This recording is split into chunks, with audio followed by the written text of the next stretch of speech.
Vocês conseguem me explicar como as pessoas definem racismo no Brasil? Tudo que você não gosta. Basicamente isso. Beleza, mas me deem um exemplo de alguém preso por racismo. Tipo, o que alguém tem que fazer para ser preso por racismo? Agora de bate-pronto não consigo lembrar. Eu também Mas é a não mesma lembro. coisa que nos Estados Unidos. Por exemplo, eu estava testemunhando no Congresso ontem ou anteontem e eu mencionei que, como a gente viu, de uma certa maneira, o George Soros estava por trás do que estava acontecendo no Brasil. Aí um dos membros mais importantes do comitê, era uma democrata, ela virou para mim e disse que eu estava sendo meio antissemita. Tipo, como assim? O que ela disse? Meio antissemita. Você está sendo antissemita porque está confrontando o Soros? Aparentemente sim, né? Eu achei Mas que é tava tudo verdade, bem. eu vi, ela disse isso Ela disse mesmo, tá Então registrado. ela te comparou a um homem de 14 anos que ajudou um nazista Exato, a matar pois vários é. judeus e que, quando foi confrontado sobre isso numa entrevista do 60 Minutes, disse que estava ótimo e que isso não teve impacto nenhum nele, que isso não tinha mudado nada para ele. Eu nunca tinha sido chamado de antissemita antes. Na real, eu me considero mais um sionista.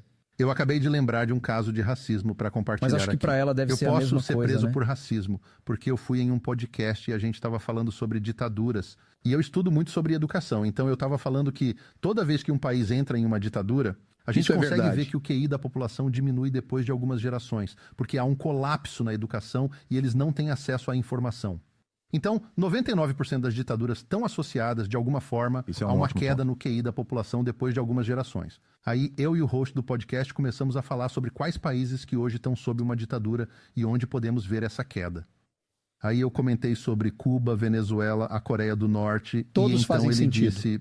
Na verdade, eu que disse que 60 ou 50, 56% de todas as ditaduras do mundo estão na África. Então a gente estava falando sobre ditaduras e como Sim, isso sim, entendi destrói seu o QI ponto. daquela população depois de um certo tempo. Mas só porque eu falei das ditaduras que tem na África, só porque eu falei da África e que quanto menor o QI das pessoas, menos capazes elas são de administrar uma democracia, eu fui acusado agora pelo Supremo Tribunal por racismo. Então eu posso perder meu cargo, posso perder minha posição. A sua cadeira. Isso, minha cadeira. E além disso, eu posso ser preso. Em literalmente nenhum momento da conversa, eu mencionei qualquer coisa sobre raça. Mas porque eu dei uma informação estatística, eu posso ser preso.